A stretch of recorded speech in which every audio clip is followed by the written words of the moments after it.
Hi, everybody. Next, I'd like to introduce Kim Osorio and Emil Wilbekin in conversation with Elena Romero about hip-hop and fashion in magazines. Kim Osorio is a hip-hop journalist, executive producer, author, and media personality. Osorio spent her formative years covering hip-hop in the 1990s before becoming the first female editor-in-chief of The Source magazine. Excuse me. Her memoir, Straight from the Source, was published by Gallery Books in 2013, and she is executive producer on the television shows Love and Hip Hop and Growing Up Hip Hop. Emil Wilbekin is a media professional who produces and creates digital, print, social media, and event-based content appearing on VH1, MTV, CNN, and Today. He is the editor-in-chief of Vibe magazine and managing editor and editor-at-large at Essence magazine. Wilbekin founded Native Son, an advocacy and networking group for gay and queer Black men. Please join me in welcoming our next panel.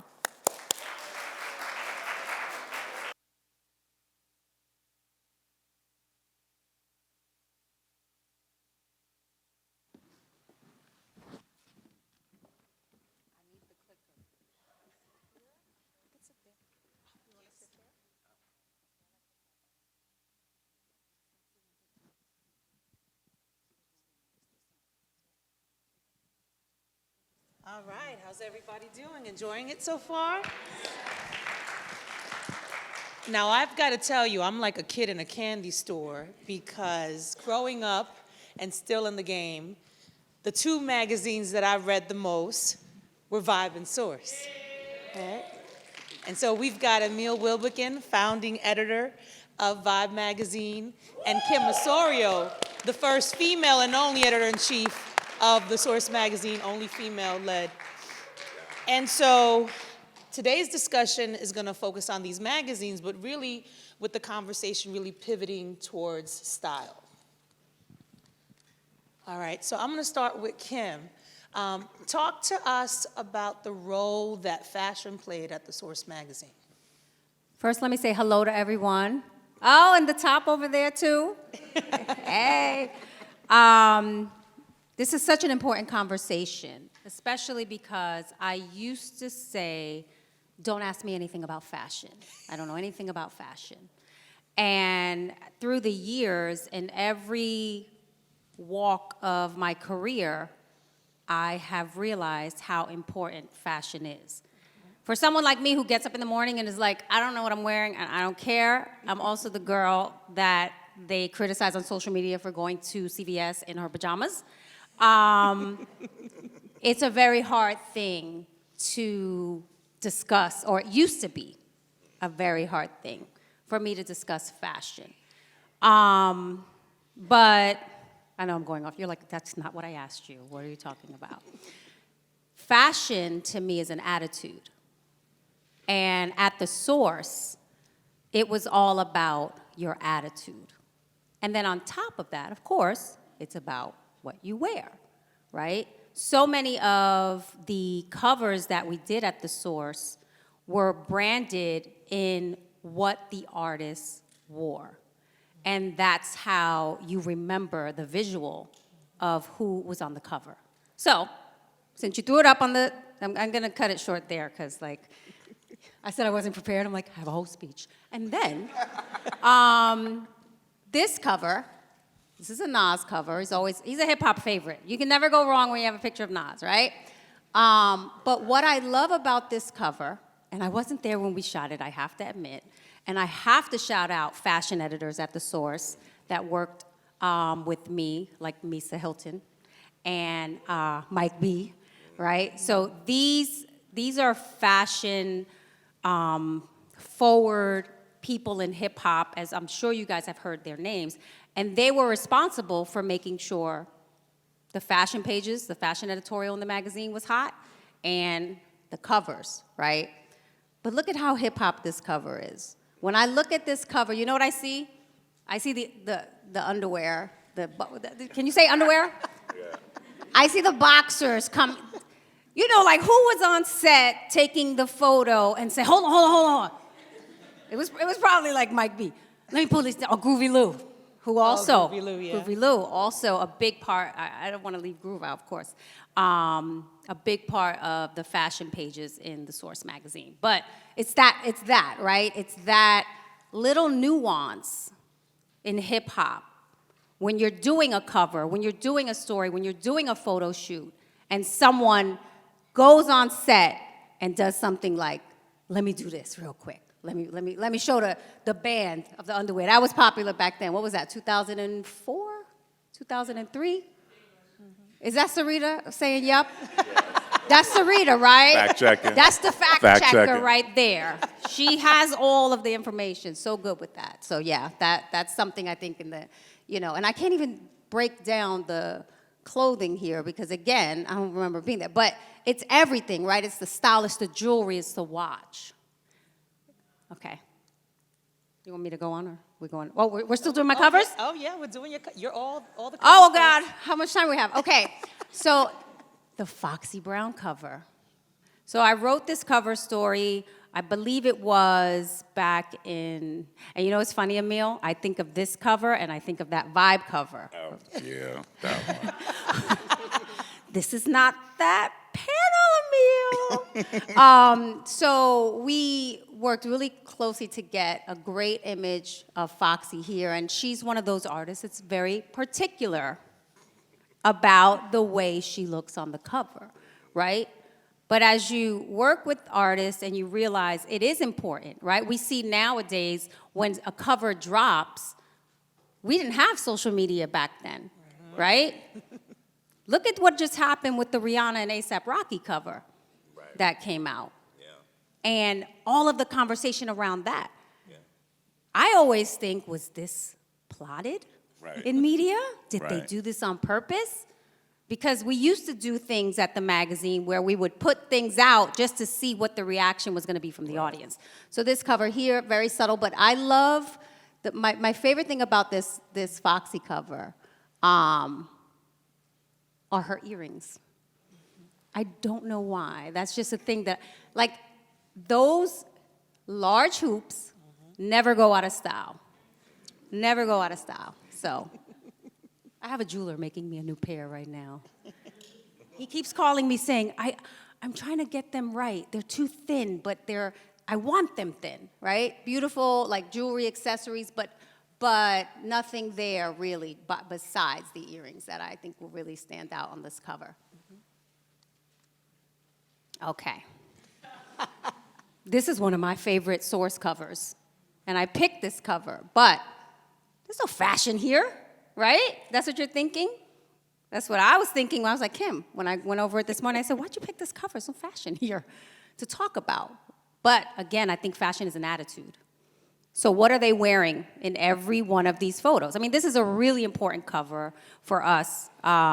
It's something we started, when we were talking about the criminal justice system, and this is back in 2005, and look at where that conversation has gone in 2023. But they're wearing their facial expression.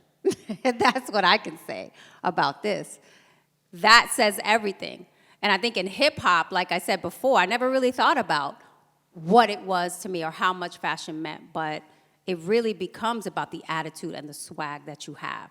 Sometimes it doesn't even matter what you're wearing, but how you're wearing it. That's right. So I feel like that's a big thing about that cover. Although I'm sure there was some fits when they lined up for the mugshot. Highest selling cover in the Source history. And there were actually two. I should have put the other cover. This was one of two covers. And it took a lot for us to get Jay-Z to do this cover because there was always some drama going on behind the scenes at the Source. Every magazine. And hip hop. Right. There was always something.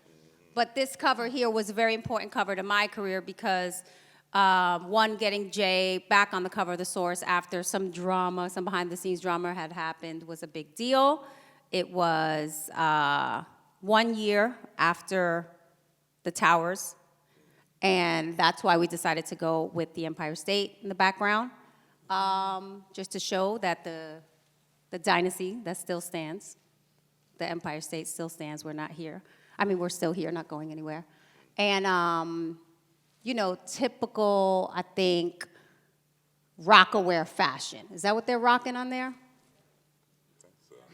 Definitely iconic, especially, I think it was a really big deal for artists to wear their own clothing in the source, right? You had, fashion drove the advertising in the magazine. This was the thickest issue that I worked on. And I don't want to say the wrong thing, but I believe it was probably somewhere near 200 pages. How many pages was in it, Sarita? I knew she knew the answer. 250. And that was, it was at the height of when a lot of the fashion advertisers, what was considered urban, right? They were driving the revenue of the Source magazine. And so this was the thickest issue that I had in my career. I don't know if it was the thickest of the Source, but probably, it definitely was the highest selling issue. They all have on the same thing. Sort of, kind of, right? Army fatigues? Yes. Wu-Tang, a cover story that I wrote for the magazine. This was around the time that I had just gotten there.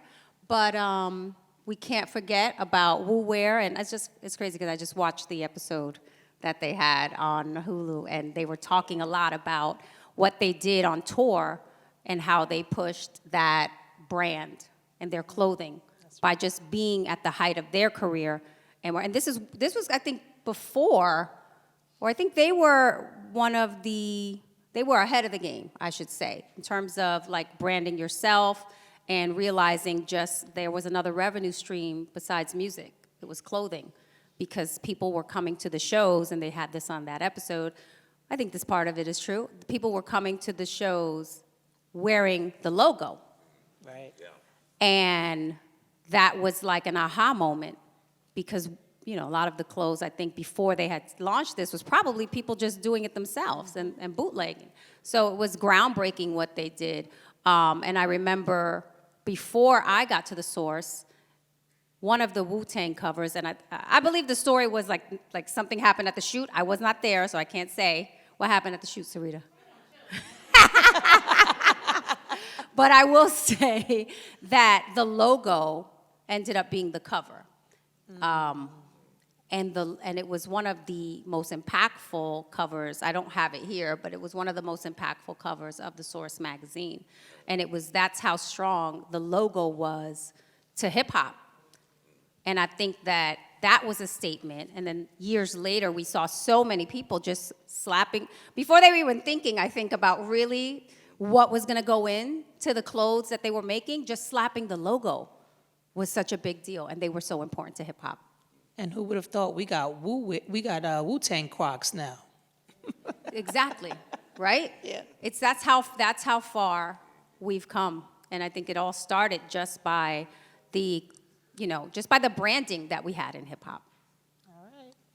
So now we're going to move on to Vibe. Emil, talk to us about the vision of Vibe and where fashion fit in.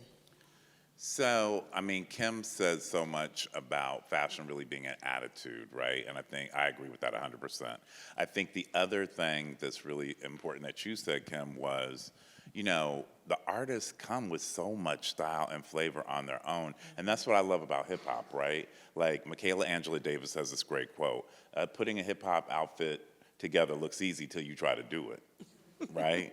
And I think we bring our whole selves, right? We bring our life experiences, we bring our joy, we bring our trauma, we bring everything into how we dress. So when you're creating a cover of a magazine, you want to encapsulate all of that, but you also don't want to diminish that. And I think that's what Vibe was really trying to do is, so we were very like, oh no, we're dressing you, and we were fighting with the artists, and we're like, we're gonna do high fashion covers. When Quincy Jones came up with the idea for Vibe, he really wanted it to be referential of Rolling Stone and Vanity Fair. So how do you create a magazine that shows hip hop and R&B and black music artists in this way? And so we were just going over the top. So, voila, little Kim. I just want to reference before I go into the Kim story, the Foxy Brown cover, so you reference our cover, child. So, Kim's cover was so like beautiful, and ours is like raunchy and like she's half naked. I got into so much trouble because she's wearing like chains basically, and that's it. And they told me to go sexy, so I went sexy. But back to Little Kim, I mean, this is her first cover of Vibe, and you know, it's Kim. So we wanted to, it's our sexy issue. David LaChapelle photographed her. He was doing a lot of work with her at the time. And we just wanted to be this. Patty Wilson styled it, and he worked really closely with Patty. So it's kind of giving you Showgirls, it's kind of giving you Pamela Anderson. It's Vixen, it's Kim. So it was a lot of fun. Definitely got into trouble for this one too. But hey, you know, we were keeping it real. So yeah, I love this cover. So this is the first cover that I did as editor-in-chief of the magazine. And so unlike Kim, I grew up wanting to be a fashion designer. I love fashion. My mother was a fashion plate. So this Vibe was really like a great moment for me because it was marrying my love for fashion, journalism, and hip-hop. And it, you know, I always tell people Vibe was my first great love because it was everything to me, right? It was who I was as a person. It was who I was generationally. It was who I was in the culture, in the world. And so this cover was great because it was my first cover as editor-in-chief. Prior to editor-in-chief, I was a fashion director. So there was a lot of hateration on the streets about me becoming the editor-in-chief of the magazine because I had come from the fashion department. People seem to forget that I have a master's in journalism from Columbia. That's right. That I had written for Rolling Stone and the New York Times. Yes. And that I was the illustrious next editor when the magazine launched, who launched the careers of Destiny's Child, Missy Elliott, Usher, Maxwell, Mary J. Blige, I could keep going, Outkast, all the people. So by the time I become editor-in-chief, the blessing for me was I had relationships with everybody. Right. So I actually styled this cover, and Puffy wore me out, as one does. And but I love it because, to Kim's point, it's hip-hop. Like, he's wearing a wife beater, a baseball cap, a do-rag, a chain, and a fur coat. But it's the way he's wearing it, right? It's his Right. body posture. And so the other thing I tried to do is we got Albert Watson, who we're going to show in a minute, who shot the very first cover of Vibe of Tretch. He shot this cover. So this was really great. And it's always fun because Puffy loves images and visuals. So it's like, it's going to be a 24-hour shoot. It's going to be insane. And you're going to have the most iconic pictures. I remember those Puffy writers, right? Like Oh when you my got him to the gosh. shoot, it was Yeah. like he needs this, he needs candles, right? All And- the things. Like, yeah, everything. It's like this is He's different. videotaping you when you're being interviewed to make sure, double Yeah. check, triple check. specific food, right, and then won't Yes. touch the food, and like all these things. But he demanded that I style it, so it was actually an honor to do that. So I'm grateful. So this is my love of my life, Mary J. Blige, and my very first cover story that I ever wrote was Mary's cover for My Life, and I fought to write it. You know what it's like, Kim. It's like fighting to do stuff. This is, what's interesting about this cover, this is my very last cover as editor-in-chief of Vibe, and I styled the cover and I wrote the cover story. Mary is wearing a full outfit from Tom Ford by Gucci, and this photo, I'm so honored, is in Tom Ford's coffee table book of all of the images of his work. Anthony Mandler worked with her a lot. He is someone that I kind of groomed as a photographer. We grew together. And it's Mary just looking like her absolute best. It's just like to see where she came from and how she evolved as a style icon. And even today, I'm always wowed when I see Mary. So I love this cover. Q-tip. So this is when we going fashion.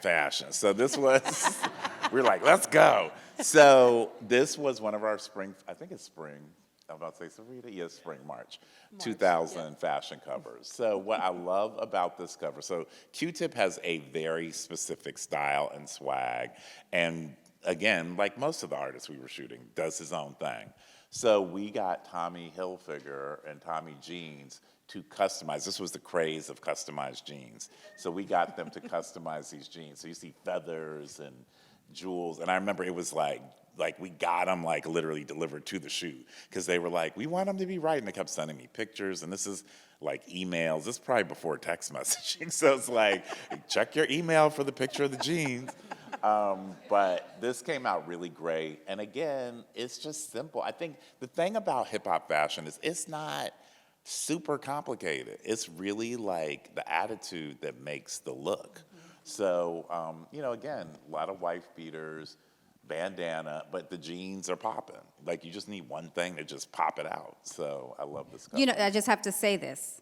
Just the reference to wife beater, Yeah. right? Like, I know, which we're not supposed to use anymore. I know we're not, but the point about it came from within hip hop. Yeah. And it's like a term that kind of, we're not supposed to use it We're anymore? not supposed to use anymore. Yeah, it's really bad, right? We're going to get canceled. Okay. Next. It's a white tank top. All right. So this is the very, very first Vibe cover it was a test issue. Like, Vibe wasn't even guaranteed to come out. It was like, let's do a test issue, see if the market likes it or not. So what's great about this cover is it's iconic. He's heroic. And OPP was big in the streets, but still hadn't crossed over even to radio. Right. And after this cover, I mean, it became a classic. Suddenly the video was played on MTV. Again, we used this British photographer, Albert Watson, who had shot a lot of punk rock covers, a lot of rock and roll covers. The cover of Sade has that feeling. He shot that. And it's beautiful. I think it graphically, there's no fashion, right? It's all his attitude and the jewelry and the hair. Like, that's it. And I think that's the beauty of hip hop, is like showing up as who we are, whatever that is. And he fine, so that helps. But that's how we started the game. Oh, this cover. Yeah. Okay. Yes, this is like probably most people's favorite cover. So what was great about this cover is that we did this. The styling on this was done just as like, let's do firemen's outfits. Like, it wasn't like, oh, Left Eye's gonna burn down Andre Rising's house. But that happened to happen like right before we dropped the magazine. So like the magazine gods were on our side. And it's just iconic. It's playful, it's feminine, it's bold, it's directional, it's all the things. It's a classic magazine cover. But I also think that was part of Vibe's kind of difference in the space, was like we were a little bit more animated and cool. Like and I love that you picked the Behind the Bars covers, because at first when I saw it in the text thread, I was like, why'd she pick that? But then I was like, you know what? You're right. I get it. And that's the thing. So what people don't talk about, there was this rivalry between Vibe and the Source, right? I wanted to address that. We should. It's a that we need to panel. put The on people the want table the juice. here. Yes, that's right. Yeah. Let's drop the tea. Let's go. Emil, when you said that people were hating, right? I remember that. Yeah. But I have to say that making that choice, to me, making that choice to put you as the editor-in-chief was the best decision that Vibe could make. And looking back at how important fashion has become, even in preserving the culture, archiving the culture, it was so big. So, and I loved everyone at Vibe. I did. I'm not lying. I think the Source, in my mind, we were competing with XXL because they were coming up. So Vibe was like, I had so many friends at Vibe. Right. We waited for the Vibe cover. We looked at the story. I think the competition came when it came down to the artists. And back then, it was, you couldn't be on all the covers at once. Right? Nowadays, I think artists pretty much dictate their media outlets and where they're going to be featured. But in our time at the Source, at Vibe, at XXL, it was like you pick one. You tell us which one you want to be. Right. And really the source was very, the readership, I was always told, was predominantly male. Right. This is a men's magazine. And that was hard for me, obviously, as a woman and being the first female editor-in-chief. But then when you got the numbers, it was like 55 and 45. Mm-hmm. I was like, okay, but all right, they got like 10%, let's just say. Vibe, and I'm not sure of the split with male and women. Vibe to me felt like majority women. Is that? It was actually about 50-50. Really? Yeah. Right. So I always looked at it, and also there was this big mandate at the source, right? That it was like, we don't do R&B artists on the cover. Right. That's why what I should have picked, when I saw your Mary, was the Mary J. Blige cover. That was not under my tenure at the source, but that Mary J. Blige source cover with the fur and the pigtails, and that was so hip hop, and it was one of the first times, I believe, or the first time that an R&B artist was featured on the cover. And then I remember we changed our language, right, to be urban culture, because we did have R&B, we would have pop, we would have actors, athletes. Ours was kind of more expansive. And I think the competition part was really even more so advertising dollars, too. I mean, yes, with celebs for sure, because the artists, like, again, I don't know why, it was like, you can only be, because they didn't want to cannibalize the cover sales, but the advertising, I remember being like a whole situation. And the other person I have to shout out, who is my partner in crime on so much of this, is Mimi Valdez. Yes. Right? Like, Mimi was our girl. We love Mimi, and she had her ears to the ground, but she was always good, because I am from Cincinnati. And so they would always be like, you're from Cincinnati, you're not from New York, like, easy with the hip hop part. I'm like, but I moved to New York when hip hop was thriving, so not too much.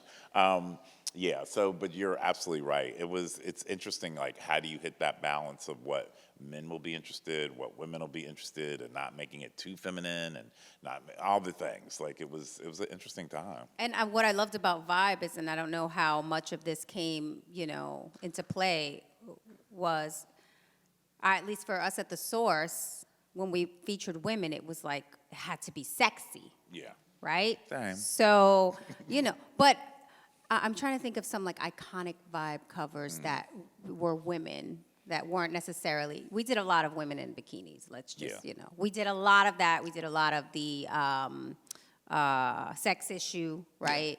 Yeah. But that sex sells was a big part of, of our time when we had to feature women on the cover. And it's interesting because I believe it was something that helped to launch the magazines that followed, right? The King magazine and all of, all the magazines where we were featuring not just female artists, but also video vixens and things like that. So I'm going to go through these last few slides. So is it the fashion store? Okay. Now we're going to go into the fashion pages. So because we've only got a few minutes, I'll be real quick with this. I'm going to just show. Yeah, you're fine. I'll talk while you're fashion. clicking. So this story is my favorite fashion story that I did as fashion director of Vibe, because this was a season where all these high-end designers, Gucci, Prada, Dolce & Gabbana, Cavalli, all took their inspiration from hip hop. And I was like sitting at the shows in Milan and Paris like, okay. You know what I'm gonna do? I'm gonna do this. And then, did you show the one with them against the fence? Yeah. So I'm like, I'm gonna shoot this in Harlem, pre-gentrified Harlem. And this shoot looks like you could go uptown right now and see this shoot, right? And that's the thing that is so amazing about fashion. It's being able to create something that is timeless. And again, having these models be like, bring your attitude. Like, it wasn't us like, can you stand hip hop? They just fell into position. And so that's what I love about it. This is my favorite fashion shoot that I styled as fashion director of Vibe, because it just feels so real in hip hop. So let's end it with this. First cover I ever styled is this cover. And it was an interesting story because the fashion director did not want to style Biggie because he was too big. And I was like, I'll do it. And as fate would have it, I shot Faith the week before for the next section. And then everything, they kind of blew up like overnight, like everything in a week changed. And so we wanted to do this kind of Bonnie and Clyde inspired Pulp Fiction shoot with Eric Johnson. And it was the craziest day of my life, but this is the photo, right? And so, yeah, this one, oof. I have so much to say about this, and I can't let it out because I've worked on something that Okay. mum's the That'll word. be for but, the after conversation. But, I know what it is, go ahead. you know? Okay. So we're So going to do it many at the after people. conversation because I'm getting that time Oh, okay. outside. I just want to say that if you guys like Google this cover, there are so many people who have recreated this image. Yeah. All right. Thank my guests, Emil Wilbekin This and was fun. Kim Osorio.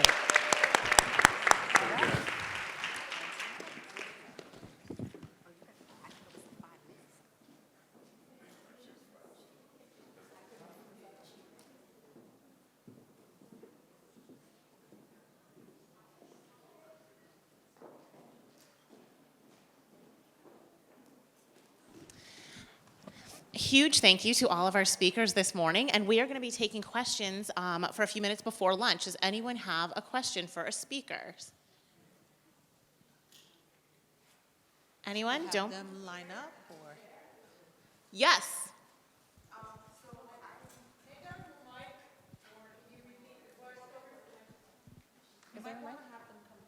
Yeah, why don't you come down and then we'll. Oh, there's a microphone up there. Great, yes.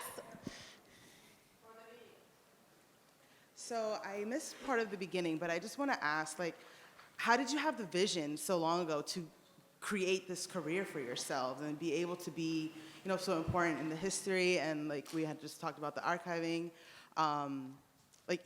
especially as like a Latina, I personally didn't envision much more than a standard office job. So how did you envision this path and be able to be where you are now and giving us all this information at this point?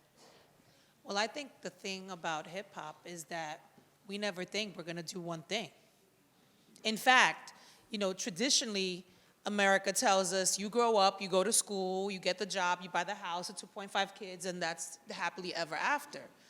But hip hop teaches you that you can reinvent yourself over and over again. So we are musicians, we are content creators, actors, singers, dancers, and I think that's the beauty of our culture, that you can start one place and then go anywhere.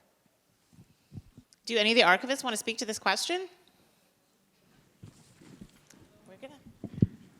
Yeah, so the question was, how did we kind of come up with this idea of choosing this career in archiving and to packaging this information? Hey, girl. For me, I literally, where'd she go? Hey, girl. Yeah, so for me, it literally found me. When I say literally found me, like it literally found me. And I think for me, it's my own experience. So how have I connected and built this relationship with hip hop and how I've let it fuel like my career. So real quick, I literally just started writing and talking about women's connection to hip hop, looking at misogyny, misogynoir, hip hop feminism, researching deeply, like having these conversations with its focus group, doing actual research. And then again, finding my way to Mopop was pandemic, early pandemic, I didn't know what I was going to do, but I knew I loved hip hop and I just did it. And I think one of the things is that you don't know it's a career until it makes you feel good. So I go to work every day and I'm happy and I love it and I have so much fun and I meet so many great people. And yeah, it finds you just based off what you love and what you know. And for me, I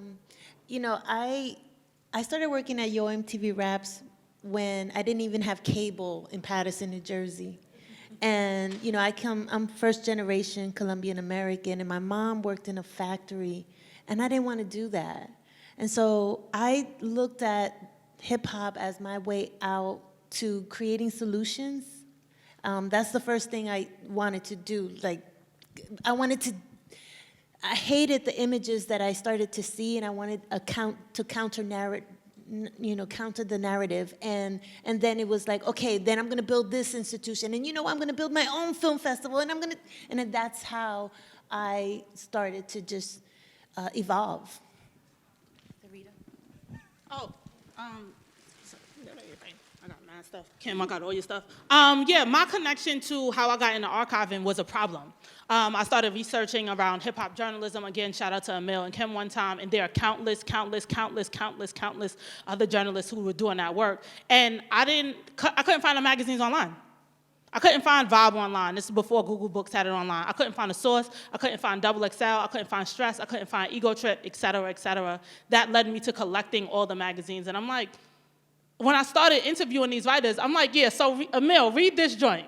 He like, I haven't seen this joint in 20 years, et cetera. So it is really that work that led me to becoming an archivist. Because my commitment to these people specifically is to preserve and archive their work so that in 100 years, 200 years from now, it's like, oh, remember that Source magazine cover with Foxy on the cover? Yeah, Kim wrote that. Remember this cover? Emil wrote that, or Mimi wrote that, or Vicky wrote that, or E wrote that, et cetera, et cetera. Yeah, that's it. Thank you. We have another question up top. Hi, this question is for the... Is the microphone on? Yeah. Is it? Oh. Perfect. When I was looking at the presentation, I noticed that the term accessions was used as opposed to acquisitions. Is that like a deliberate thing? I'm not entirely familiar with the language. I did not do that. I'm not entirely familiar with the language of like an archivist, so is there someone who can explain why that term was used versus acquisitions? What was the first term that was used instead of acquisitions? The accessions. Accession. Oh. Yes. Yeah. Do you guys want to talk? I know that accessioning is a word that we use at MFIT, but I think we kind of use it pretty interchangeably. Archivists, are there specifics there? I mean, it's just the way that we bring in the artifacts. It's just kind of defined as a specific process. So let's say we buy something from the Gates Preserve and they have a really cool jacket. The accessioning is the process of how we put it in our system. What was the first word? Go ahead. You said deaccessioning? Giving it back or giving it away, I guess, so taking it out. So again, let's just say if we have a fancy jacket that Martha wants at the Hip Hop Museum, then we taking it out of our catalog and giving it to her permanently. So basically it's just how the process of how we acquire it and the process of how we give it away. Accession and deaccession are the verb. Acquisition is the object. Thank you so much, Valerie. Thank you.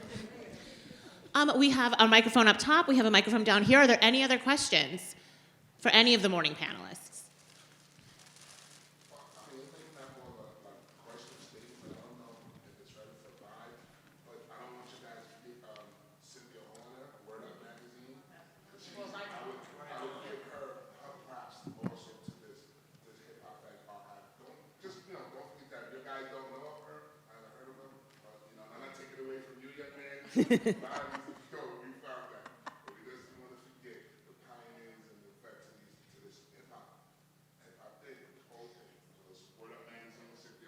Absolutely, Word Up Magazine. And the thing that Elaine and I discovered through this process is that, over 150 objects in our exhibition, one of the largest exhibitions we've done, tiny percentage of this story.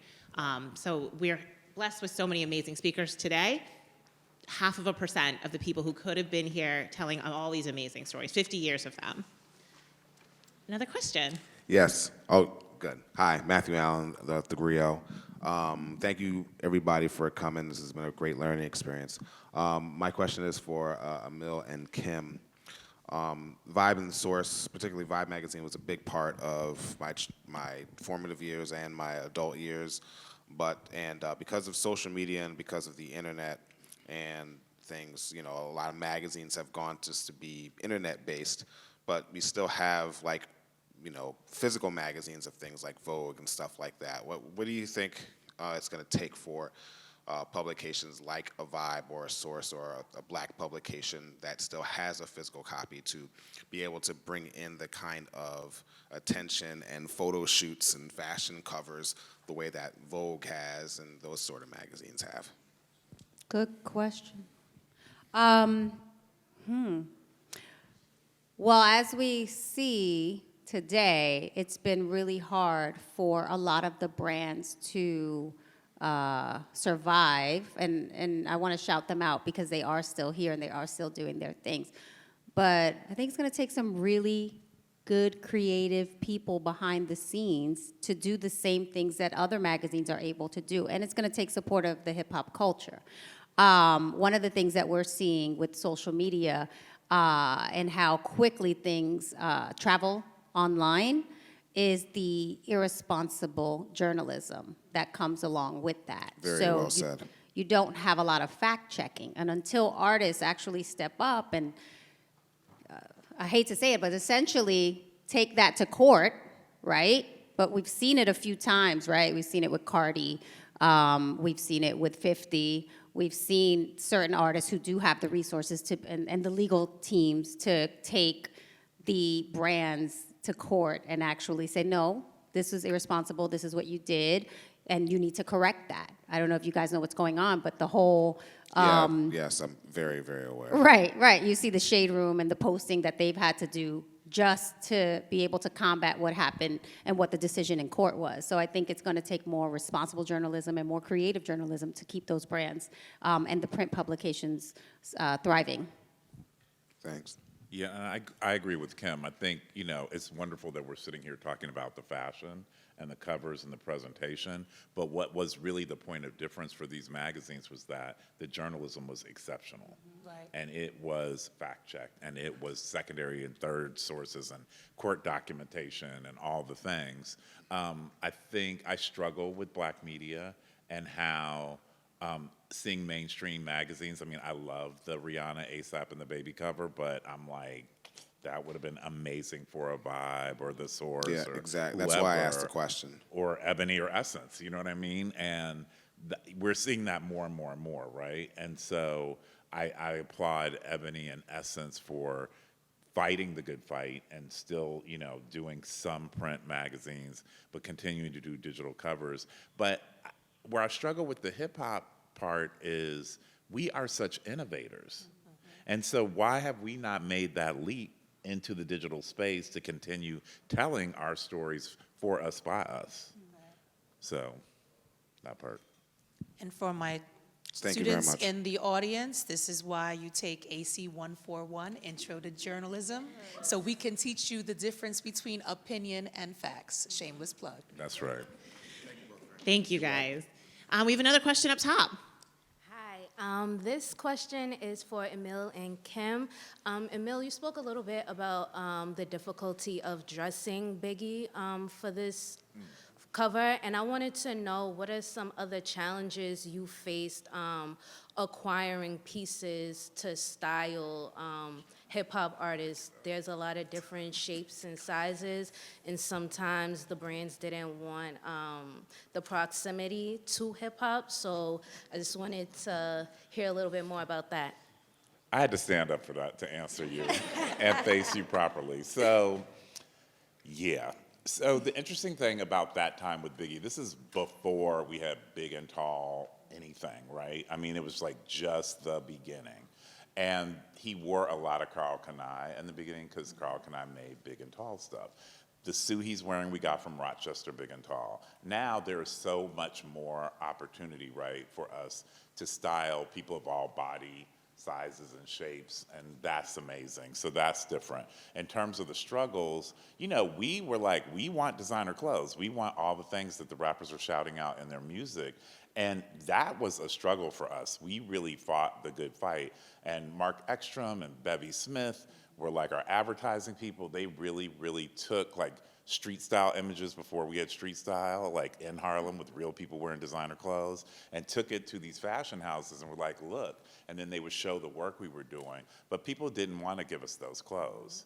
And there's this famous story where I wanted Manolo Blahniks for Little Kim because Little Kim should wear Manolo Blahniks. And they sent me like one janky kitten heel, and I was like, what's that for? And so I was friendly with Iman, and she knew the president of Manolo Blahnik, and I called her, and I was like, this is racist, this is crazy. And then suddenly the shopping bag full of Manolos showed up for the shoot. But those are the types of things, we really, really fought for that because we were showing high fashion, we were showing athletic wear and urban fashion and all the different things. But people, the designers were like, we don't want our clothes on those artists in that environment. And then finally, you know, we broke through and we ended up getting like Gucci, Prada, and all these people. But they said they would never advertise in a magazine, and we proved them wrong.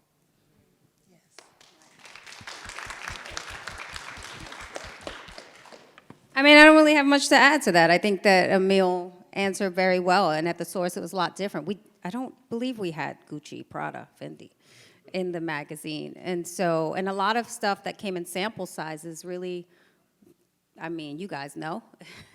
So for us, I think one of the challenges was to be able to support the brands that were supporting us. And that was hard. I mean, now if you look at it, it's really hard. But remember lugs? Do they still have lugs? Lugs, they gave so much advertising to the source, right? But you couldn't get caught with a pair of lugs on, right? And how crazy was that? So I think that was a challenge, right? Being able to, you know, some of these brands that were coming and were really geared towards the hip hop community, it was hard for us to figure out how to utilize those brands in our fashion pages because people wanted the high-end fashion. Everything in hip hop is super exclusive. Everybody wants the piece that nobody else has. And that stands today. And I think it was a challenge for us, and that's why we had to support, you know, our own brands. One of when we were talking about the big and tall, I was thinking about 5001 Flavors, right? Because, and for men it was different because there were, you know, bigger size clothing companies coming out that were supporting a lot of the hip hop artists that needed the support on the male side, but not so much with females. And that was a challenge. That was a great question. Thank you. Are there any other questions? We have time for maybe one or two more before we break for lunch. Any other questions? Please make your way to the microphones. Yes.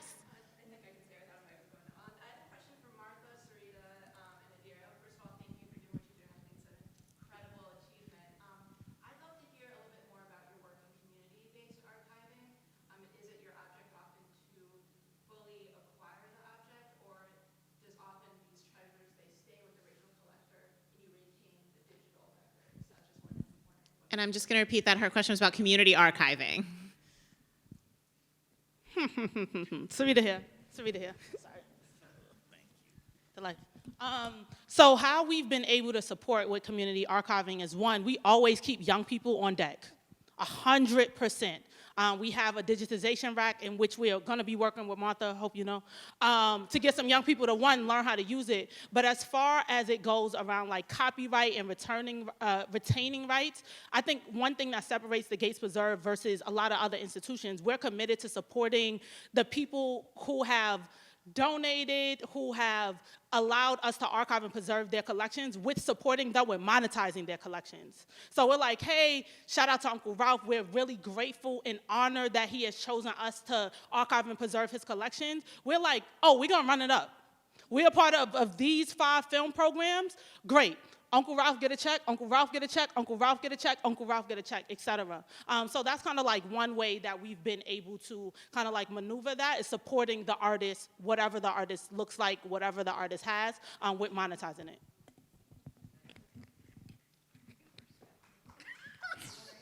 Well, community archiving is a little bit different for the way oh, there you are, the way I practice it. Because although, you know, what Sarita said, you know, is also a lane, I am interested in working with fans and the other underrepresented people in the hip-hop community. So the archivists that you don't know about, you know, the stylists, and so we do a lot of oral history projects, a lot of digitization projects. We were both trained at NYU, Sarita and I, and our school put out the first transfer station, which is like a a station where you can digitize film, photographs, videos. And so I think just working with the community so they could understand that you need to preserve your history, and this is the way you do it. So I'm more community-based, and with the Universal Hip Hop Museum, you know, we are now figuring out, like, how do we map out hip hop universally, and so it's a bigger challenge, but that means teaming up with other institutions that are already doing the work and creating a large dam with everybody's work. What's a dam, Martha? Digital asset management system.